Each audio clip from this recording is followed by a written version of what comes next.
going. I've had to use a different microphone today. Actually, this is the one that was recommended to me by a guy from Coin Bureau.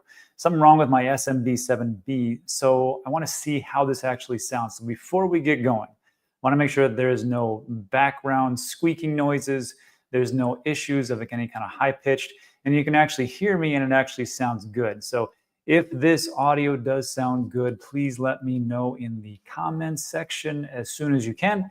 And we get on to the main battle, which is talking about today's market. I gotta tell you, it's looking pretty good. So if we take a look, I mean, man, I think we're on our way to almost an all-time high, if I'm not mistaken. I mean, Bitcoin's almost at 104,000. Pretty crazy, right? Now, the all-time high was 108,000, but I can see that happening in 24 hours. The behemoth that is Bitcoin, again, the market cap of $2 trillion, which is not easy to go up in 6% in 24 hours. Try doing that in traditional equities.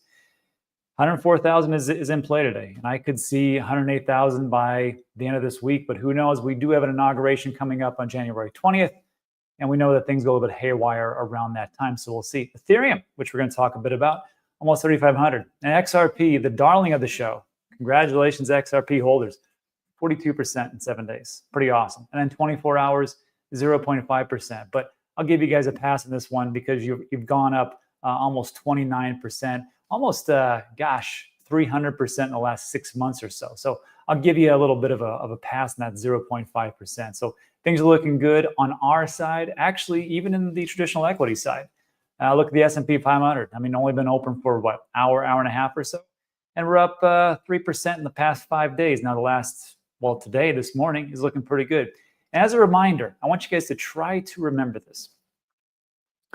Every time the geniuses come out and the big players and they say, you know what, this is really bad. You know, this macro economy is really floundering. We've got some issues with the debt spiral. We've got some issues with Treasury. We've got some issues with, you name it, CPI core, non-farm payroll, everything else that comes out. It's looking pretty bad. And then in 72 hours, like, nope, forget what I said. Everything's going to be on the next bull run. Just remember that. Just look at the big picture. We just saw that last week. And now here we are, and everything's like great and rosy. So I'm happy, you're happy, everybody's happy. Fantastic. Let's move on. So before we actually go into Ethereum, I wanted just to bring everybody's attention. This is pretty interesting. Is Arkham Intelligence. They just tagged all the MicroStrategy Bitcoin reserves, and it's now on chain. And they just put this out this morning. And it says this batch of tag addresses include 118,000 Bitcoin, the MicroStrategy from Anchorage Digital over 130,000.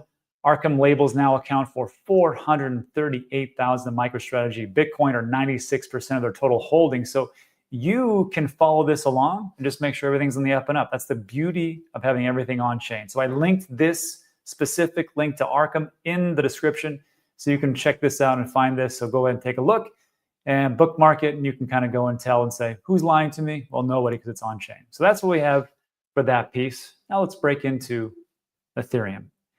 This was actually sent to me, and I found it quite funny. This is Rajat Soni, chief financial analyst, and he talks about how ETH was supposed to become deflationary after the merge, but now the supply is almost back to where it was before. If you're still falling for this S, you deserve to get scammed. I'm gonna guess Rajat, yes, is pretty much a big Bitcoin person, which is fine. I just found this just really an interesting post. And what he's drawing this reference to is there's a website you guys can check out. It's called ultrasound.money. And it's all the data that you ever want to know about as far as Ethereum. What he's referencing is the ETH supply over time as post-merge. Because remember, before the merge, it was a proof of work, just like Bitcoin. Now it's proof of stake. Everybody thought it was going to be deflationary, but as we can see over time, it hasn't been. Now this is over a 1 day time frame, right? We have to click on the time frame. Again, when in doubt, zoom out, or when to get the big picture, you got to zoom out. Over 7 days, it's only increased by, 0.5%. 30 days, not that much. But over 125 days or so, you can see that after the merge, it was still inflationary, but then it dropped below and became deflationary, looking pretty good. But then as things have turned we see it as a little bit inflationary. And people, if they take a look at this by themselves, like, Ethereum's not doing so hot. Well, in all honesty, I mean, I haven't been the most vocal proponent of Ethereum and being the biggest cheerleader, but I got to tell you, I still like it. I still like it. I still own it. I'm still going to invest into it. And here's some reasons why.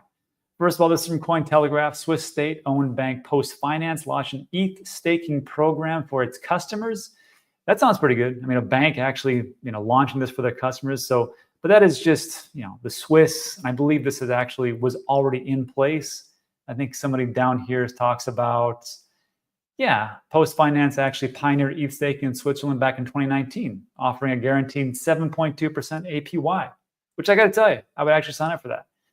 Their current program is just an expansion of their existing services. So although this isn't new, I will say if a bank comes out and says, you know what, this is looking pretty good, we're going to continue this and we're going to expand on these services, I see that as a win for Ethereum. And then, of course, if we're going to talk about Ethereum, we got to talk about the ETF. Hasn't been the greatest. I mean, even I have talked about that, but lately it's looking pretty good. And this is the Ethereum ETF flow in millions. This is from Farside. And we just see that as of 16th of January, which was yesterday, we're going to see that as far as the totals go, you're at $2,640 or $2.6 billion in the positive. Now, you see here, Grayscale has been dumping like crazy, but thankfully for this little individual investors called BlackRock, I don't know if you've heard of them, they seem to balance everything out with 3,826. And then we've got some other players like the Fidelities, the Bitwise, the 21 shares, the VanEck, who also added that volume, which make it positive. So that's good.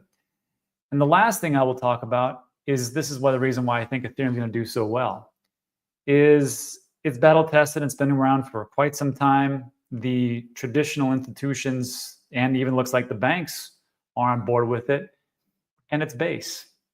Now, Base is a layer 2 solution, and it is not decentralized. And if we take a look at it, has anybody, first of all, let me ask a question and put this in the comments. Has anybody ever used Base? Has anybody ever used like a stablecoin, USDC on Base? Have they used Aerodrome for the decentralized exchange?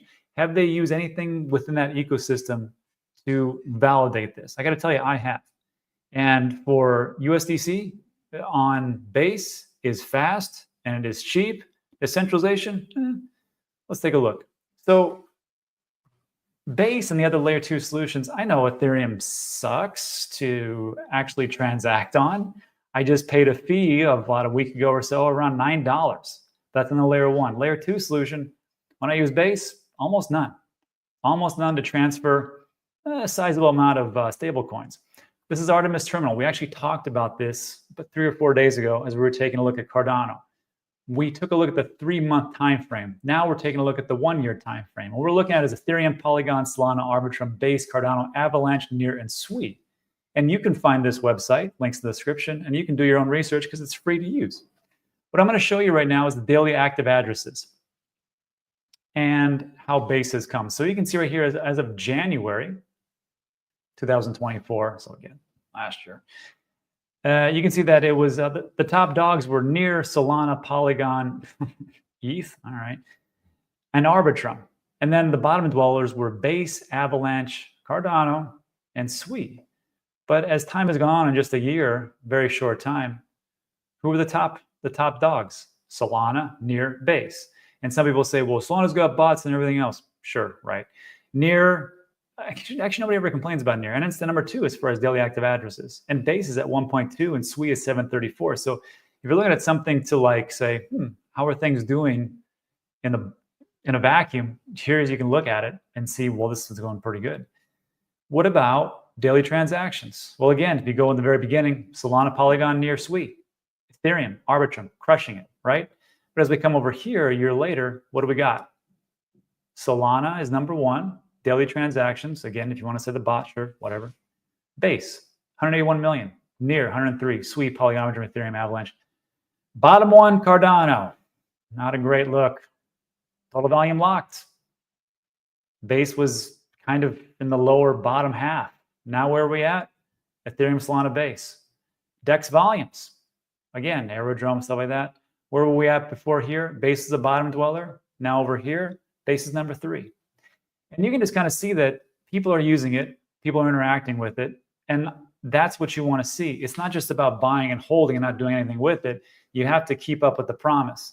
The problem is, what about its growth? So this was a pretty good piece. This was actually put out only 16 hours ago from the base blog post. And it talks about what they're going to do in 2025. I'm not going to start with the top. I want to start with the bottom. I think this is the most critical part. They say base is for everyone.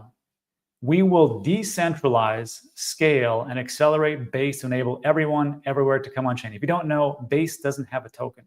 Base was started by Coinbase. And I think, this is just hearsay, I believe it's 1 or maybe 2 Dell computers run by Brian Armstrong in his spare bedroom. Because I do not think it is very decentralized. They're saying they're going to make it. So we'll see. How are they going to do that? Somehow, miracle of miracles, achieve stage 1 decentralization, scale base's block space to 250 MGAS, and speed up block times and drive down fees to deliver less than a second and less than a penny. What do we want? We want easy, we want cheap, and we want fast. And that's essentially what they're promising. How are they going to do it? Well, they say it's for markets. They're going to bring Coinbase on-chain to grow the number of assets on base. And this is a big thing. They're going to support 25 plus local currency stablecoins to enable every country to come on chain and enable on and off ramps in every country around the world. If they can do that, they're going to win. Basis for ownership. Make apps just work without pop-ups or compromising sovereignty. Enable users to easily leverage their full identity and asset in a secure, private way. We'll see if that happens. And then basis for apps. Help apps, builders, and creators go viral by giving them more distribution. First of all, let me just make a point here. Base DMs are open. If you guys want to talk about supporting this channel, I'm all for you. And then build new tools to help creators earn more. Again, base DMs are open. And lastly, I think this is pretty big. Ship new tools to help builders embrace AI agents and mini apps. The CEO of NVIDIA at their conference, I think it was a CES, just last week ago, said that AI agents, and you can take a look, Amazon, Tesla, Microsoft, they're all looking at implementing AI agents, Google, and they say it's a $1 trillion marketplace, market cap.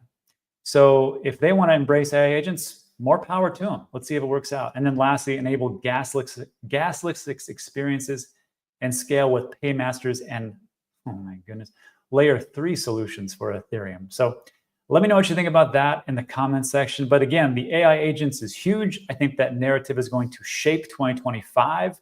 And that's why I'm really excited about this next piece, Talos. So I didn't know this was a thing, but I kept seeing this guy and I'm like, who is this guy? He keeps commenting on all my different posts, doing corrections, putting in data. Just, I was like, Talos agent, okay. Well, apparently, Talos agent from Tap Tools, from FluxPoint Studios, is an AI agent built on Cardano. And excuse me, I should say it. It is everywhere. It is everywhere. And I just thought it was interesting that it actually had come to fruition. It was actually out there. There's a great piece. This is Nathaniel from Decimalist, and he was talking on Cardano. I didn't link this in the description. I'll do this afterwards. But he gives a 30-minute explanation of why they built on Cardano, why AI agents are going to be so big, and what is going to happen next. And I think this is a big narrative, and they've already pulled it off. That's what's crazy. So we'll see where it comes from that. And then lastly, before we get to the XRP piece, maybe there's another Cardano token that might be using or creating an AI agent. We'll see. Lastly, before we get into a little Q&A, this is going a little bit long, XRP. I think this is nonsense, and I'm going to tell you why. First of all, XRP probably going to do fantastic. 2025, it's already crushed everything. Look at this one. This is from Move Blockchain. According to Unchained, Trump criticized Ripple, the blockchain company behind XRP, for providing financial support to Kamala Harris during the election. It was Chris Larson. Yeah. Trump accused the company of not supporting him at a critical moment. Ripple co-founder Chris Larson previously donated millions of dollars to organizations supporting Harris. That's Unchained Crypto. And it has been getting a little bit of virality of going out there. I think that's ridiculous. I think maybe Trump probably complained about it, but you think he's going to pull his support? Doubtful. So trust me, Trump knows who donated to his campaign and not. This is Trump, head of legal, Alderati, and of course, Brad Garlinghouse, the CEO of Ripple. And they just had dinner like last week. I'm pretty sure. Well, first of all, Chris Larson's not there, but I'm pretty sure he's just fine with Ripple and XRP and what they're doing. So we'll see how it all turns out. I just thought it was a ridiculous story, and we'll see where things come from there. And that's it for today. So look, if you like today's video, give it a thumbs up, consider subscribing. Everything we talk about is time sensitive. Now, let's do a little Q&A and answer all your questions. We'll go from there. So what does everybody got? Let's see. This thing was moving around. Real artificial. Resistant. Talos is fake. Where is this? Talos is fake. Yeah, maybe. Looks as it was interacting with me constantly. I don't think it was fake. Can you look at Jasmine? I get everything about like, this can be great, this can be great. I'm sure Jasmine will be great. I have over 80 different altcoins, so I don't have room for any more. What's an AI agent? Well, it's a mythical creature that lives at the end of a rainbow. And when you want it to do something, you give it a gold piece. I'm just kidding. So AI agents, essentially what artificial intelligence is learning language model. So they take all this data, compute, and when you ask a question, it can spit out answers based on this mountain of data. An AI agent takes it for a separate step. It's actually able to execute and do different things like trading, which apparently Talos is doing in the background. So you can say, hey, make me $10,000 today. Okay, where's your money? Okay, what's your risk factor? Okay, what do you have access to? All right, I'm going to go out there and do that. And that's what AI agent will do. Or you say, hey, I need a round trip ticket to Bangkok and I want to go through Spain. And also book me a massage because I know my back's going to hurt. Okay, we're going to do like this and this and this. The AI agent does all these things for you. Also, I booked it for Hotstone. I did this specific airline because I know that you like direct flights, and I used my artificial intelligence to book the right thing in the right way for the lowest amount of cost, even though you didn't ask me for it. I just assumed that because I'm an AI agent. That's essentially an AI agent. The difference between AI agent and ChatGPT and Perplexity. All right. What does pickled up mean? That Biden farewell speech was, well, I don't know what he was talking about. But, I think that's elder abuse. I think he should, I think it's time to step down, enjoy his sweet life, and ride on the sunset. What do you think about the gas fees on Fartcoin? I don't know. Bobby's only traded that thing like twice. He bought it, and then when it doubled, he sold half, and now he's just riding it because it's free money. And if you don't know, and then of course, when it doubles again, he'll sell half. And when it doubles or triples again, he'll sell half again. If you don't know what I'm talking about, link in the description for the half and half method. Helps out a lot of people. Let's see. Jared says, 80 altcoin. That's a lot more I can handle. How many of those do you actively monitor? Not very many. Because I know the basic truth is this. The majority, like 70%, is in Bitcoin. And then the other 20% is essentially in the top 30. So for the other stuff, it's right there. And when things start to really pop off, I'll just look back at them and go, oh, look, I'm up 2x, 3x, 5x, or they went to 0. I don't really care. And then from there, I just sell all of them and get the hell out. That's it. But again, Bitcoin's a special case. If we have a Bitcoin strategic reserve, I think it'd be kind of silly to sell all your Bitcoin or even sell even half your Bitcoin. If it's a strategic reserve, a right one. Time to get Ben a new microphone. Well, we'll see. No, I didn't get any news from Josh. I just sent him a message 3 or 4 days ago. I'll reach out to Mickey. I'm sure he'll get it. Yeah, I had to sell my pool to get this microphone. Very easy. Ed's here. Rob, you have any collabs coming up? You'd be a great deal, in my opinion. I reached out to Nathaniel from Blockpoint. what is it? Where to go? From Decimalist. I reached out to Nathaniel from Decimalist to come on and talk about Talos, the AI agent, and what's in store. I'd really like to see what he's got to say. I actually met Nathaniel, great guy, over in Las Vegas for the Cardano, for some event that they had over there. I forget the name of it, but yeah, good guy, very knowledgeable, former pro gamer, and we'll see what he says. That's the one I got coming up. Pay, this is called a DJI. DJI mic. DJI. And it's very, very, very slim, very easy to use. Jack Russell said, Ryan, watch the beginning. Yeah. Yeah, I don't think Ben probably did dump a bunch. He probably doesn't have any more.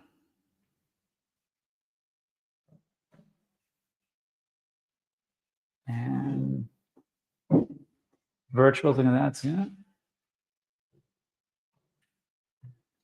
So TryCrypto says, which exchange do you handle those 80 alts? Do you use multiple exchanges? I only use Coinbase because I'm an American citizen, and that's pretty much it. But most of them were on TANGEM.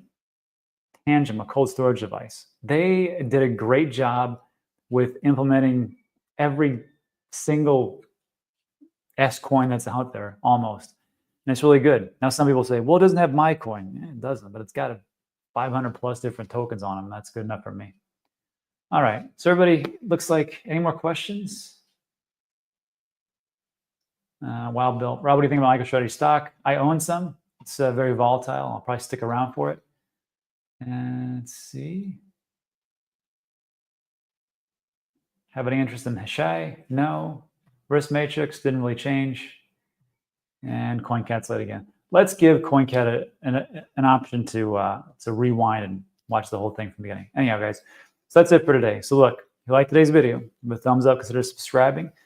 I think we're going to have a really, and I've said this before, and I'll say this again, 2025 is going to be a stellar year. I think we got screwed out of a proper bull run in 2021. I think, and people will say this before, we don't need the government to pump our bags. It's true, we don't, but you're going to see just how important it is, or just how much government can move along an initiative, especially the United States government, when they want to get behind Bitcoin and digital assets. It's going to be like night and day. It's going to be like, here you've got Elizabeth Warren and Biden administration and Gensler, and over here you're going to get Trump and JD Vance and Vivek Ramaswamy and Musk. It's going to be very different. Now, the other stuff, I can't help you with that, but for crypto part, it's going to look pretty good. Anyhow, that's it for today. So everybody, thanks so much. I'll see you guys in the next one. Adios.